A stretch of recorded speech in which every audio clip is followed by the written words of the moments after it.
Ladies and gentlemen, welcome to Sippin and Selling with Joey Chanel. Welcome back to another episode of Sippin and Selling. Today, my guest is Sara Harmelin from Allied Beverage Group. Welcome to the show, Sara. Thank you for having me. And You're very welcome. I said that we had to redo our intro. You know, usually I like to mess up people's names, but this time it was a little bit of a different hiccup. So we're going to roll with it. We're going to talk about it. We're going to laugh because nobody's perfect. Nobody's perfect here at Sippin and Selling. Nobody's perfect at Podcast Junkies.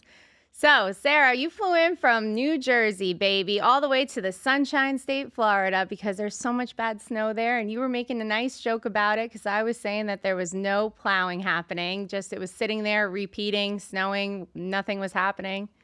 Yep. The piles that grew from the last one that were rock hard, black from, 3 weeks in the city, and now covered with another foot of snow. So as the joke was, it's like putting lipstick on a pig. I like City it. style. City style. It's nice. Oink, oink, baby. So, Sara, what is your title these days at Allied Beverage Group? Because it's ever changing. What are you doing over there these days? My title currently is Vice President of Portfolio Development. I am the first point of contact for any new categories, brands, prospective suppliers coming in brand new to the state of New Jersey. And I also happen to be fourth generation ownership of Allied Beverage. Amazing. Yes. So Sara and I were introduced by a previous guest, Jenna Opie. She said we had a lot of things in common since Sara works with her father. Is he still working there today? He is still working. Amazing. How many years is it? 53, I'm guessing, 54. So if you count immediately after college, I guess. That's amazing. And he knows my father, so we have a great connection there. And before we get into what it is, what your job entails, I also want to start at the beginning of your earlier career because we also have that connection that you were in the fashion industry. So how did you get involved there? Well, I can go back even further to my first career. Before I got smart and joined the family business, I had two full-on other careers. The first one brought me out to Los Angeles, and I worked in TV and film, mostly in TV development, reading a lot of scripts and dealing with a lot of crazy people. Nice. Well, that must have trained you for all the crazy people in the liquor business. Well, so when I left entertainment, I was like, what? I do a lot of reading and writing. Well, there's no discernible, there's no Excel, there's no PowerPoint. We didn't do any of that. So what skills did I have? Reading, writing, and dealing with crazy people, which I think goes a lot further than any other skill. So yes, when there was a strike of 2007 that was looming, I sat there and said, do I want to do this for the next 30 years of my life? Do I have it in me to be the woman I need to be to have success in the entertainment industry? And my answer was no. And it was kind of like James Lipton's questions. What else would you do if not for this? And at the time, it was fashion. My timing is always fantastic. So left entertainment as they were at an inflection point and digital was coming in, and that led to streaming services.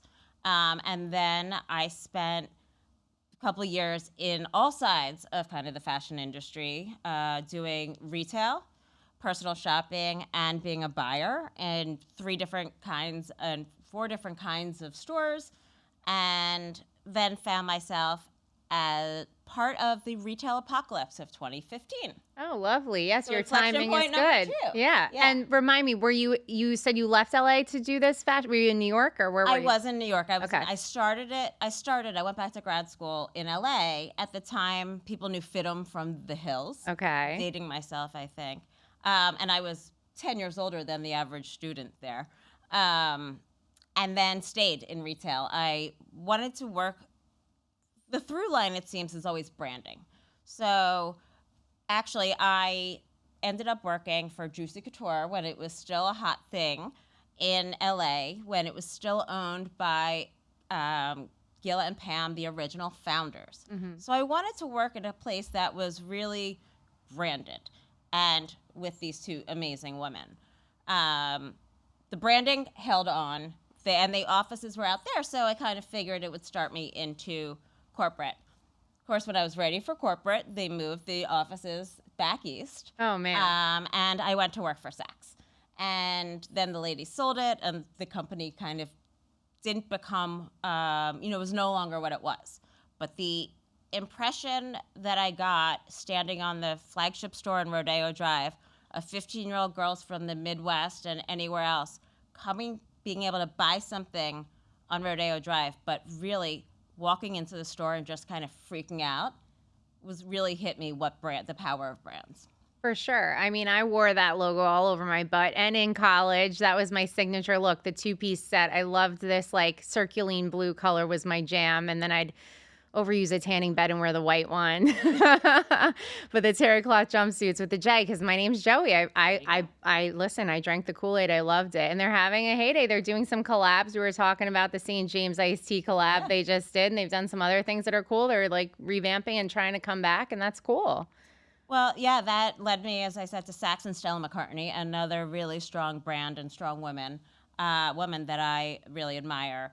But yes, I eventually wanted to move to New York, be closer to the family, as well as go into a corporate, more formal buying environment. So moved there, work in high-end boutique while I was waiting for jobs in New York. Once I got one, I moved up. 3 years later, found myself out of work twice in 1 year due to the retail apocalypse. Wow. And a couple months of thinking, I realized the time was finally right, and I joined the family business. What did that look like? Was this like, Dad, all right? Because for me, he always would try to throw me in the mix somehow, whether it was me being an infant wearing like a trucker hat with his Don Q logo, or if it was like, hey, can you go pick up samples, or can you work this event? Of age, of course. But he always just tried to like dip my toe in it. And then finally, it was just kind of like, okay, I need you. So what was that like? Were you walking into your dad's office and being like, okay, I want to work here now. I get it. I'll never have another career that's so meaningful than working in the family business? Or was it just kind of like completely opposite that? It was kind of, it had come up over the years, but I knew if I ever wanted to do it, I had to be fully committed and not going to want to change again. So one of my father's partners, we've merged multiple times. Allied is not just my family. There are multiple involved. His son had started, and he had also done, a litany of different things, and was only a couple of years younger. So there was precedence. And my father invited me to 2 events in New York City to join him. And after the DeBuff wine tasting, we had lunch. And he said, so you want to join the business? I had done what I needed to do to make sure the rest of it was out of me, and I was done. And I had to have the maturity to work with him, and vice versa. 100%. And there's no, I don't think anything prepares you to work for your family, especially a dad, being a female who's coming in under their father's wing and their name and their reputation and all of that. I feel like there's a lot that comes with that. I feel like there's a lot of pressure. And then there's also, like, for me, there was an expectation to kind of be treated with a little bit more of a softer approach, which that was a joke. There's no way. It's just like, it doesn't matter. You're my offspring. You're going to be treated the way I'm going to treat you. And I need to make sure that you're prepared to be around all these men, Well, the men I was prepared for. Entertainment, I was one of few. I worked with mostly men. When I was at FX, I was the only one of 8 or 9 for at least a year or so in my department. So that I had gotten used to.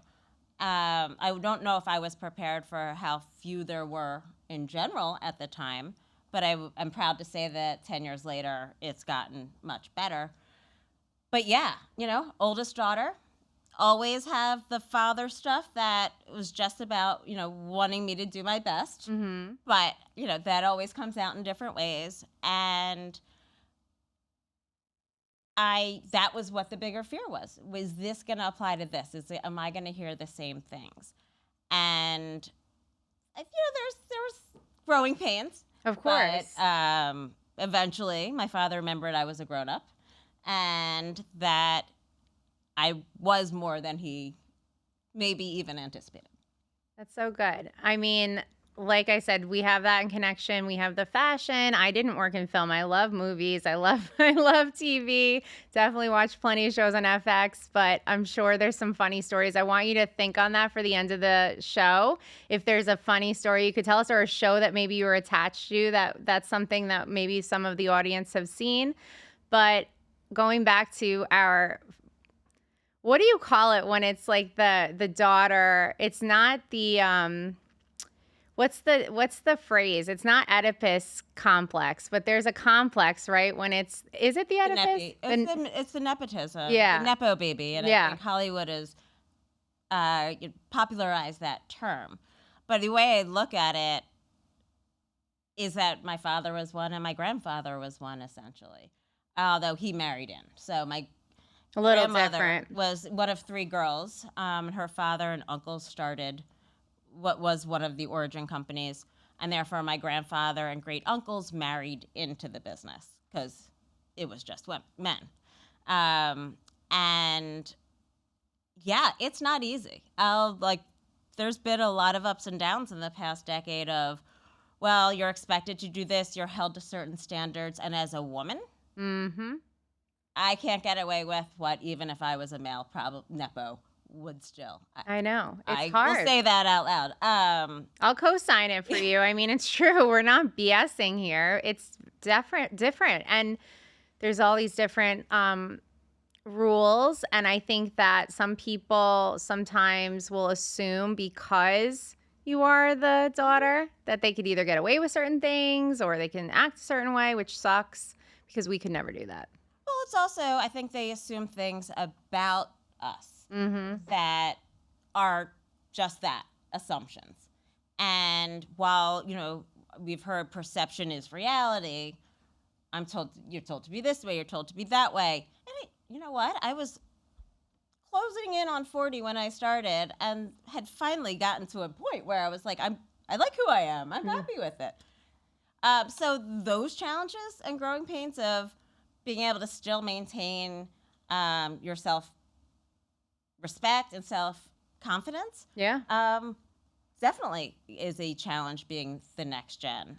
You're looked at, you're assumed you're just gonna float. Yeah, 1,000%. And that wouldn't have gone well that wouldn't have happened. No. And do you feel like then sometimes if you guys like had dinner later or whatever, it was like, what is work and what is dad and my relationship? Because I felt like it was never turned off. It's still not turned off. It's always work.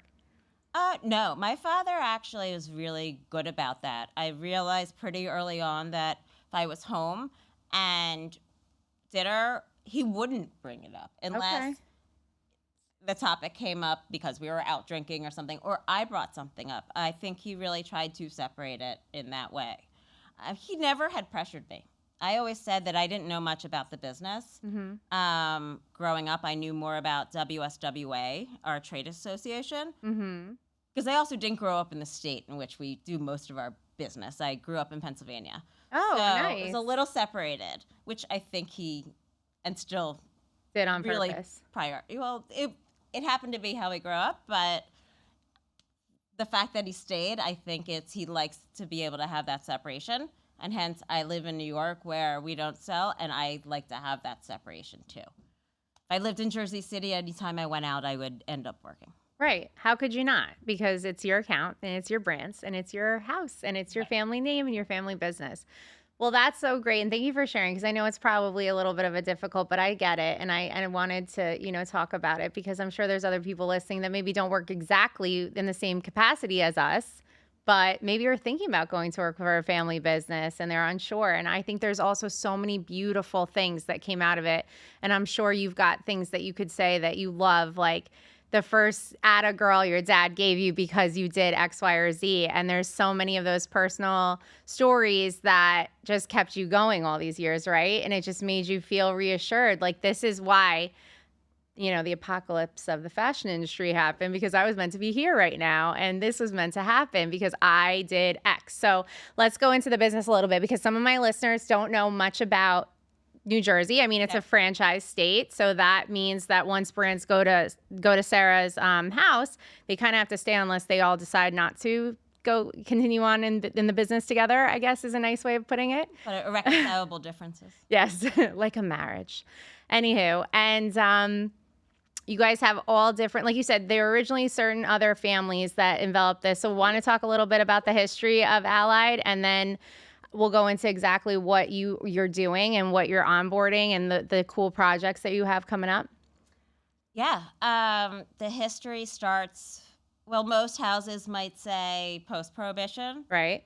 We openly say during Prohibition. My great-great-uncle, Joseph Reinfeld, otherwise known as the mobster of Newark, he owned a tavern before Prohibition in Newark. So there's ports there. And so when Prohibition came to be, business was easy to go do off the shore, into the bay. Primary supplier was the Bronfmans, who went on to found Seagram's. And so we had our little corner of the world. When Prohibition ended, I think I found in a book in college that it said the Reinfeld Syndicate became the largest in North Jersey. Okay, that's one. The word syndicate was what was really kind of questionable. Says a lot about how throwing the it back. Yeah, business. totally. And that developed over the years into the Baxter Group. And we did have 2 bought houses. There were a lot more distributors in each area and state back in the day. So those acquisitions happened over time. And then, and why my father was able to grow up in Pennsylvania was in 1945, 46, my grandparents were sent to open the South Jersey Camden office. But what is now known as Cherry Hill in that area where they would have lived were still cherry groves. Okay. So the other side of the river in Philadelphia made more sense. And it was an easy commute. So that's how my father commuted growing up. The year after I went to college, they had their first merger with a company called Feldman Altshuler out of Bayonne, New Jersey. That coming together, which was already 2 families, created Allied Beverage Group. Okay. About 5 years later, they brought in what was known as J&J Dorchester, which had what is now known as the Wine Group and Diageo's portfolios. And that they came into Allied Beverage about turn of the century and made us the biggest wholesaler in New Jersey. Since then, we actually absorbed what was the breakthrough entity, or R&R Marketing, in New Jersey, and are a full, more than $1 billion business now. And it has like 300 plus sales force, you said, and 2,000 plus SKUs, and keeps growing. 2,000 SKUs, try 16, 17, 18,000. 18,000. More than, I think, any other warehouse in the country, apparently. Oh, Franchise that's right. state. That's right. That's what you said. That's what you said. And it's very impressive because it's one state, and the competitors have maybe the same amount, but they're multi-state. But you guys are one. That's true. That's what you said. My mistake. Well, if you want to inform the viewers, New Jersey is a franchise state, is one of those states which franchise means is you get married to the brands. But we also have things called duals. So there are brands that multiple of us sell. That said, there are 2, us and our next closest competitor, who's a little bit smaller, not much, dominate the state. And there's, a couple other players that are significant, but there is no breakthrough, technically. There is no RDC, there is no Southern, there is no Reyes as of today. And so we do own that market. And New Jersey, densely populated and affluent and very diverse, means it's a very strong market. And we can both still be in the top 10 distributors. So like we were trying to reference, let's explain a little to the newer listeners that are not familiar with the industry. We talked about the franchise. We talked about how these other families merge. But what does that exactly mean? Like, why would they do that? Why would that be a decision if they were doing their own thing? Is it because I know why, but like explain it to them. Is it because maybe, they didn't have as many trucks, so it was hard to service? Maybe they couldn't deliver every week. What would be the reason to want to join forces as a private owner of a different house? Why would they want to do that? I think when you say sometimes stronger together. Mm-hmm.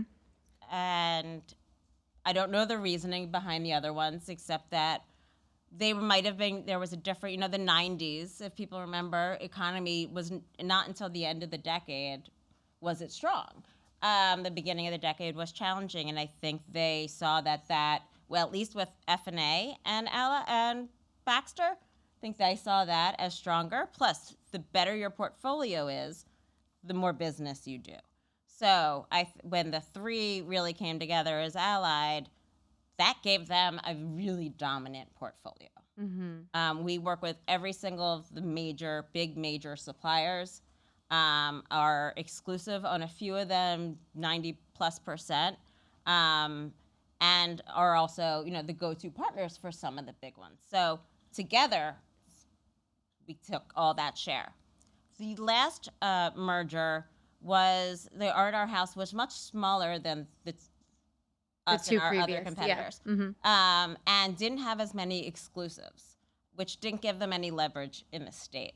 And they were part of a big multi-state operator. So that made them strong, and in return, there's a financial investment in Allied Beverage. Got it. Now, when these mergers happen, how does it work with the people that were employed? Do they then have to reapply, or do they come with the deal? How does that work? Again, I don't know if I'm going to speak to the first, but what I have gathered, and I know from the one about 8-9 years ago, is that most people are still folded in. That's good. There are always a few redundancies, Mm-hmm. customer service head, some warehouse, and so on. But when it comes to sales, marketing, and so on, and key figures, we merge them all together to make a stronger, better sales force. Amazing. See, that's great. And I asked that question because we're hearing rumblings. It's happening here in Florida. And I have to ask for, like I said, for the audience that doesn't really know. The other question I have that I touched on with New York, they have to have a separate location for beer. What's the rules in New Jersey, if any, so that we can explain do you guys also distribute the beer or no? We don't distribute beer. We could. We Okay. wouldn't have to have a separate. In fact, we did before we merged and moved into the brand new warehouse that we built 7 years ago. Okay. Massive warehouse and building. And to keep beer, which was less than 1% of our profits and was really niche-y, it would have required a keg room.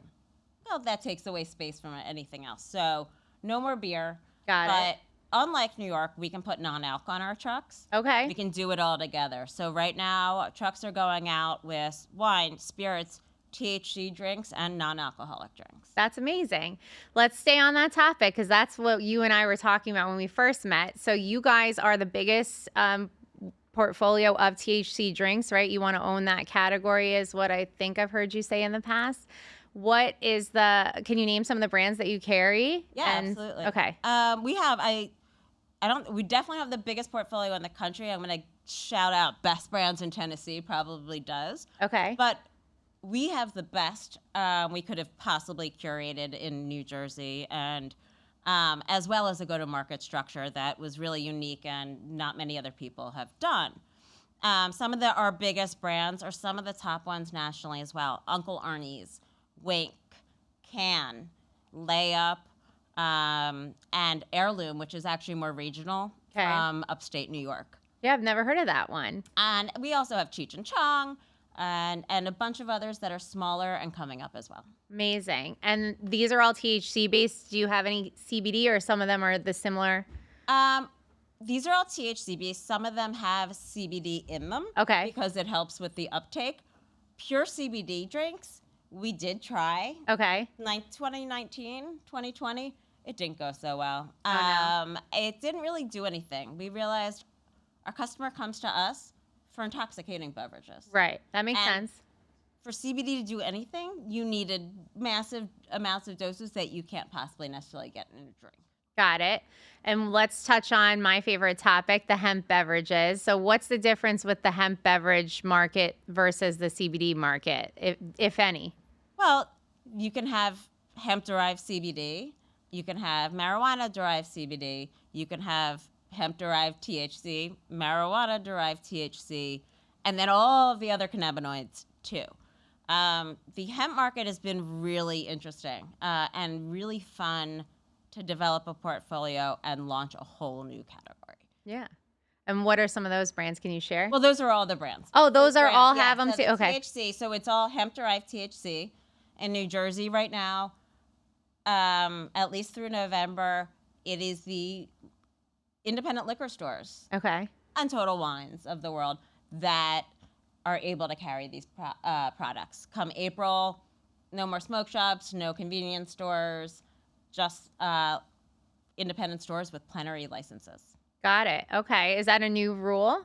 That is, we have regulations going in effect in April, and we've been really excited about actually having regulations and are lobbying for it on a national level as well. Yeah, of course. I talked about that on the pod before because I feel like it's so hard not to potentially have those brands end up in the wrong hands, right? So It's that, and on behalf of WSWA, as a representative of all of the wholesalers in the country, we believe we are the best channel or middleman in order to distribute hemp-derived THC and maybe one day, full spectrum marijuana THC. We've been working in a regulated industry for 90 plus years. We know what we're doing, and it makes the most sense for us. And luckily, many of the suppliers and manufacturers agree. that's true. What do you think about the people that say that our industry is kind of, it's going down, trending down, and people are kind of scared, right? Like it seems like the non-alc and these THC and CBD brands are booming. What do you say to that coming from the distributor side, right? I'm sure you're still seeing a million different brands, and I'm sure you're onboarding a million different brands still, right? Am I right? Or We're paused. you are paused? right Okay. now. Okay. If anything, stuff that's already established, but no, we're on a pause for multiple reasons. The reason you just talked about, and we brought in a lot in the past couple of years. The amount of products just proliferated anyway, and we want to go through a full SKU rationalization to clear out the warehouse. Plus, we just won a big contract with one of those big suppliers and had to bring in 240 new SKUs. So literal physical space is at a premium. Yeah, of course. But we are still rolling out and relaunching in order to refresh people's minds. As far as your first question, it is scary. It is, things are cyclical always. And it makes me laugh because I'm like, again? Right? Like you're like, am I the problem? Is it me? But I think it's just changing times. These things happen. There's not one cause. The numbers that people cite are often also not looking, they're just looking the past couple of years and not looking pre-COVID. We had a astronomical rise, a growth in the industry from 2020 through 22. Yeah. And so there was some leveling off and some reassessing. There's also how many demographic changes that are happening. Boomers, largest generation of all time, aging out, drinking less. Gen Z, everyone wants to blame, but half of Gen Z is not even out of high school, much less of age. Right. Health and wellness, GLPs, all of these things are factors. So what do we have to do? We have to evolve also. And that is where I think the THC drinks come in. It's still an intoxicating beverage. So why not evolve? Doesn't mean our core business is still wine and spirits, and it's still not awful and healthy enough, but I think we always have to be open to what's next. In my fashion industry experience, I saw what happens to a 40-year-old retailer when you don't think ahead. Right. And Chapter 11 is that answer. Right. So if we all want to avoid it, we have to kind of go with the times. Yeah, you have to go with the times. And I think it's always good to have like a refresh of certain people that maybe you wouldn't have brought in, like focus groups or something, maybe something, think outside the box. You said you went to market in a unique way with the THC beverages. Do you want to share what you did?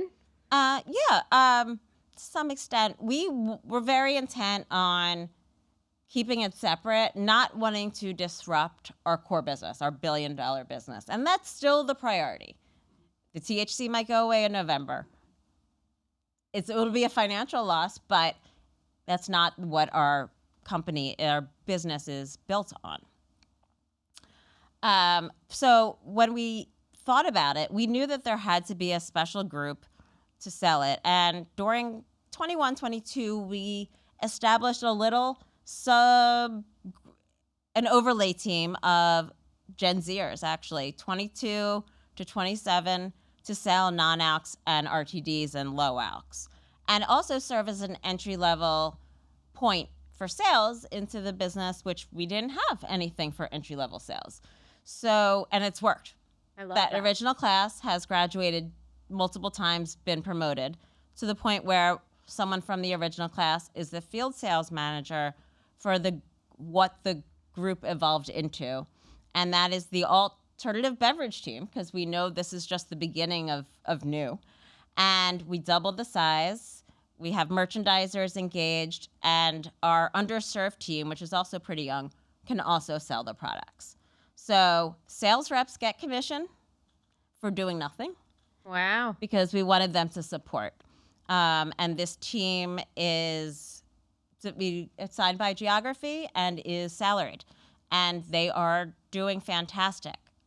The most exciting thing about it is welcoming this next generation into the business while they are excited, hungry, and super supportive of each other. I love that. That's really special and awesome. I'm actually going to an alternative beverage convention this week. I'm bringing the podcast there. Shout out to Joe. It's just taking over. It's not taking over. It's coming alongside. And I think that it's important because I've shared often on the show, I didn't grow up drinking underage. I know that most people wouldn't admit it if they did anyway, but I'm telling you the God's honest scout. For it. Yes, it's truth. I didn't, because either when you grow up around it all the time, either you're gravitating towards it or you're not. I didn't. My sister, I can't speak the same for her. And I personally, love water. I'm a water girl. I call myself a camel. I drink a lot. I pee a lot. It's the way it goes. But at the end of the day, I also love the matcha like you do. I love my coffee. And when I do drink, I always am, having something non-alc in between to like have it last, because I don't really love to feel out of control, especially because, as you said, you're trying not to work, but this is where I work. So I am usually working. I am usually running into people, and I want to be able to say a cohesive sentence and also, not slur. So I'm excited that it's being encouraged and welcomed, because it should stand beside, and I think it should stand along. And for reasons like you said, you can bring in this new generation of people that maybe have a different outlook, like I said, case study or whatever. And I think that they also could be a great resource to explain like how to revamp and revive all of our brands that maybe are slowly trending down, because they may see something in either alongside one of these non-alc brands, whether it's to make a new cocktail that we've never heard of and now it's the new Aperol Spritz or whatever it may be, which I think is really fun and fresh and exciting. For sure. And that is one of the reasons we needed this entry in general, as well as using this team, because they're open-minded. They have no preconceived notions, because most of their cognizant life in New Jersey, it's been generally, and surrounding states, cannabis has been legalized or medical has been, and therefore it's definitely decriminalized. They're not growing up with it taboo. Right. I've also been a water drinker since I was 16, carrying around a water bottle. But I also had my fair share of drinking underage, overage, a lot less now. But I did grow up, which is funny. Yeah, Growing but up with listen, it. yeah. Whether it was wine, because my dad's the wine guy, but I was also constantly warned not to go into the basement. What kind of wine With did he friends. like? Remember? Well, my dad is still a wine. That's his thing. That's his go-to. So what does he like to drink? What's his favorite brands? It's not as much brands as Red, white, rosé? Red. Right. My father, I think his preference would be Burgundy. Okay. So a really, really deep red. He likes that. The Pinot Noir. Okay. And mine would be kind of the opposite or different. It's Barolo. Wow. Still red. Yeah, but still totally different. But that's interesting. I love that. So nice. And what about the rest of your family? What is their favorite things to drink? My sister is a gin girl. Oh, okay. But she's open and she likes cocktails. My brother, more whiskey. But Okay. he's just had his birthday and he had an array of drinks that night. So, That's nice. Happy he's birthday. and my mom was never much of a drinker. And in the later years that she started every once in a while having one or two, there's either wine or Aperol Spritz or margarita. Nice. She sounds like my kind of girl. And I'm like, Blanco tequila, one big rock, that's it. See, but you could drink that's impressive. I'm a reposado girl. I love reposado. So does Jenna. She likes a reposado martini. I can't do any of that. It makes my heart like race. I like it with soda water and 3 limes. And if I want to nod to Real Housewives, because I am a Bravo fan, Carcass out. So good. Well, Sara, I asked you before to think of a funny story about when you were in the film industry. Did anything come to the forefront yet, or are we going to have to keep talking about booze? I have many. Well, what's one you think that would be fun to share with the audience that won't get you too much trouble? It's the funny things are thinking back to like early days. So when I was at FX, I started it was the heyday, right? Second season of The Shield had just been started. They had just won their first Golden Globe. Michael Chiklis won his Golden Globe. And we were about to roll out Lucky, then Nip Tuck and Rescue Me. Oh, I love Nip Tuck. So those were the parts I was there. I did long form movies. Jamie Foxx before his Oscar-winning role, right after he had done Ray, before he did Collateral. Wow. So people who were still coming up, this is 13 years ago. Right. And I look back and in honor of Julian McMahon, I guess I'll say, my friends and I were supposed to be the guides for the Nip Tuck guys. No one knew who they were yet. They'd literally been out a month. And 2 parties. And there was some drunkenness. There's the time my cousin asked Hugh Grant to kiss her at a party. Wow. She's going to kill me if she ever sees this. Oh my gosh, but I need to know all about that. I loved him in the movie with Julia Roberts, Nob Hill. Ugh. This was when he was nominated for About a Boy. Oh, that was a good movie too. That was a very good movie. Is he as charming off camera as he is on, or you don't remember? Absolutely. Oh, yeah? I remember. Okay. Then he was like, put my number, my friend put his number on my phone. We were supposed to meet up. Oh, man. And never heard. I called. And my friend who was there with her then boyfriend, now husband, who's a producer, ran into him. He's like, I thought you were supposed to call my friend. And he said, and he started following her around. Stop. She's like, I already have my Brit.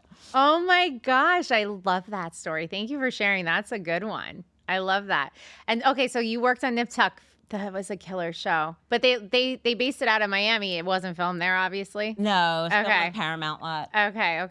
You know what's interesting? What's there, and why I left before I hated the industry, because I love television and I love the writers who drive it. Mm-hmm. To watch Ryan Murphy just become what he's become after that second, to watch everyone from The Shield and Walton Goggins, who I knew when it was all new. Young, yeah. See his huge evolution trajectory last year. It's really, and to see when I see a writer's name on something that I knew, that I worked with, there's still that pride there. And it is interesting to know people that you actually watch grow up or become into their own. I know, but people are going to say that about you with work. They're going to say that about you with Allied. Well, They let's are. They are. I know it. And I'm sure they already do. But that's so special and so cool. I'm sure that gives you you get the kicks out of that.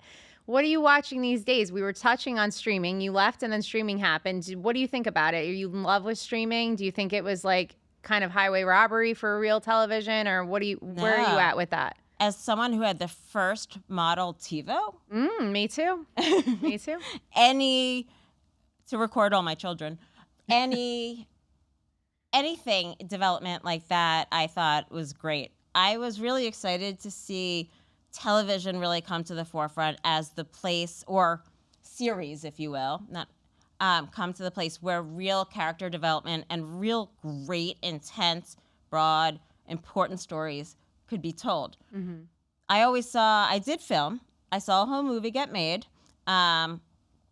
Lou Howell, the director, came after my then 25-year-old boss with his fists up. Wow. Things like that. And I was like, you can't do all this in 2 hours, right? Yeah. You can't watch a character grow. You can't get a really intimate story as much. And they figured out that television can, especially as film goes with big blockbusters after another. Totally. So as I was saying, what are you watching these days? What do am I you watching? love? What are you binging? I just started the next season of The Morning Show. I love that show. I am waiting to watch Walton again in Fallout because I never thought I'd love it, and I totally binged that one. Okay. And what was the one I just finished? I'm forgetting now. What service was it on? I'm sure I saw it. I think watch HBO everything. Max. Oh, there's so many good ones on HBO Max. We'll think of it later. I'm sure it'll come to you. Oh, Black Rabbit. Yes, that was great. That was a good one. But was Netflix. that was Netflix. Netflix? Yeah. No, I'm like, no, that was Netflix. I love that guy, Jason. He also had the drug show I really loved. What was that one? Ozark. Yes. But that goes back to, I think I mentioned All My Children, my Yes. other favorite TV show of all time. I'll give my youth was 90210. Yes. The original. But Arrested Development. Yeah, the best show Y'all ever. haven't seen it? Go. It's on Netflix. Just watch the first 2 seasons. Mitch Hurwitz is a genius. And I Jessica know. Walter, may she rest in peace, just steals it all. It was the best. I remember binging the episodes of that with my sister when we were younger in Puerto Rico. My mom had the DVDs, and we would watch them over and over and just laugh and laugh and laugh. It was so good. I mean, there's just some of those shows that you could just put on and watch a million times. And I know everybody usually says like Friends, but there's so many other ones like that one. And people love The Office or Seinfeld, or, for my house, it's Modern Family. We'll watch that over and over because I have kids. So That Modern Family, the 3 kids and the mother hit a little too close to home for us. so good. We joked about that. But I watch Arrested Development over whenever I need to laugh. I think during COVID, I watched it 3 times. Mm-hmm. Make myself feel better. That is one of them. That's good. Are you a documentary girl? I am. Are you? Yeah. Are you into like the scary ones? No, Or, not okay. You're I like, no. I mean, so I did nonfiction long form at FX, and I realized I like learning while I'm No shit. watching this. She likes to read. She likes to learn. That's good. That's smart, Sarah. Good for you. I'm happy to hear that. So the last couple of things I want to ask you about is, what are some of the brands that you're seeing trending that are either still here today, lasting, or some of the brands that maybe you guys started and evolved and really blew up with? Well, we just launched something that seems to have legs. Second market, just New York. It's called Yoshi. It's a matcha liqueur. I know, Made with Yoshi. oat milk. It is fantastic, and I usually tell people not to say they're the first or the only because you don't know, but we do believe this is the first. Tequila still goes, and I think other brands that we've been supporting. Edmund's Honor is a really nice update for bourbon with vanilla infused from the incredible Tracy Franklin, and Pronghorn, as well as Amante 1530. Okay, yes. Seen Yes, that? I saw that. Didn't it win at WSWA last year? Almonte won last year for Brand Battle. Edmonds won this year for Got Brand it. Battle, and Quintaliza won the year before that. So we like those brands, and I've also been playing with Malvado, Stevie Van Zant's. I It's don't only in know New that. Jersey right Yeah, now. what is but that? as a diehard Springsteen fan, Steve Van Zandt, it's a maple-infused mezcal. Wow, that's a first for me. I've never heard that. Add a couple dashes of bitters, and you have your old-fashioned. Oh, I love that. What are your favorite Springsteen songs there, Missy? Oh, well, that's too many to list. Well, I didn't say you had to just miss. I didn't say She's top the 3. One, Name some. Racing in the Street, Thunder Road, obviously. Anything from the Born to Run album. I'm gonna play a game with you. Let's see how well we think we know each other, because I feel like we're like sisters like this. I sang a Bruce Springsteen song in a talent show when I was 16, and it's not Born in the USA. But if you had to guess of a song that might sound good from a girl singing it, what would be your guess? It's a one-word song. Jungleland? No. Fire. I sang Fire. Okay. I loved it. The dun dun dun dun dun dun. That dun, always dun, dun. reminds me of, wasn't the Porky the Pig or one of their... Why are we on a pig thing today? Do I look like lipstick on a pig? What the heck's happening? there was some cartoon or character with that had... Oh yes, I'm on Porky fire. Pig. Yeah. Right, We're so old, Sarah. God damn it. Anywho, okay, Springsteen. Who else do you like to listen to? I am a classic rock, so Springsteen, Jackson Brown, Tom Petty, Ooh, I love Jackson Brown. Stones. Okay. Bob Have you seen Seger. any of these people And live? my new people, I like Zach Brown. Bryan. Oh, Zach. I've seen them all live. You have? I've always wanted to see the Rolling Stones. I haven't seen them, and I don't know. You know, it's like it's too late now. Like maybe it won't be as good. They're still going. They're still good. Mick, this guy doesn't stop. Okay. And he's got a rum too called. They have a rum, Crossfire Hurricane. No way. What kind of rum? Well, they just rebranded Okay. for it to all be, I believe.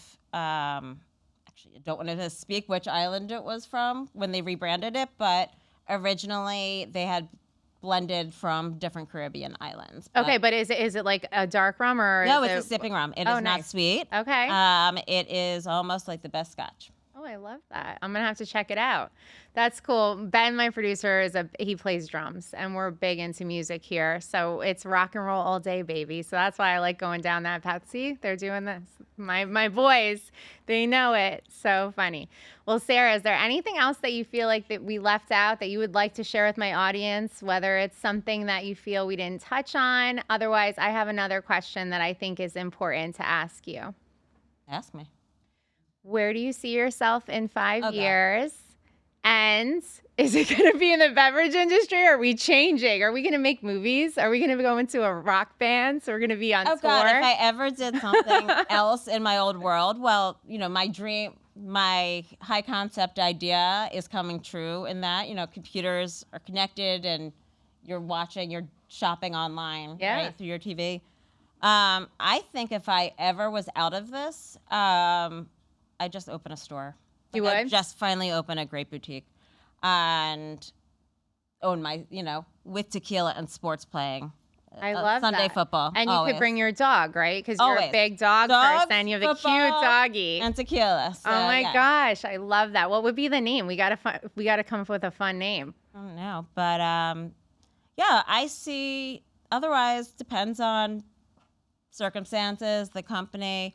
If I'm still around, yeah, but possibly in this new alternative space. I love that. I think it's a good lane for you to be in. Or a bit of all, if you know. That's good too, though. I love that.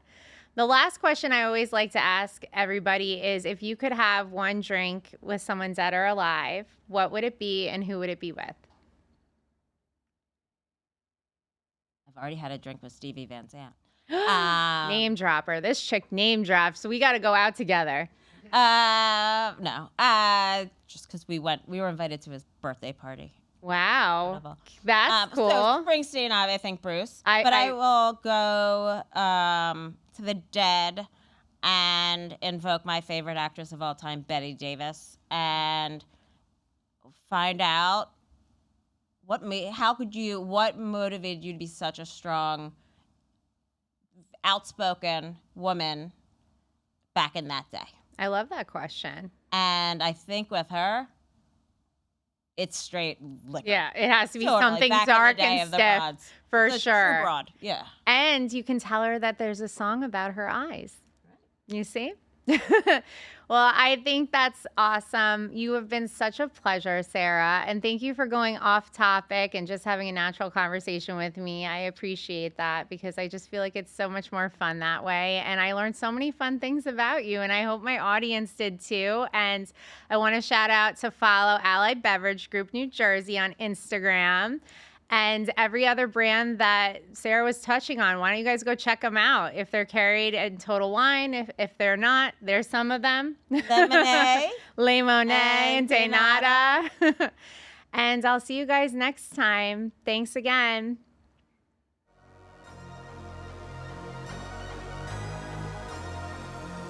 Ladies and gentlemen, welcome to Sipping and Selling. With Joey Chanel.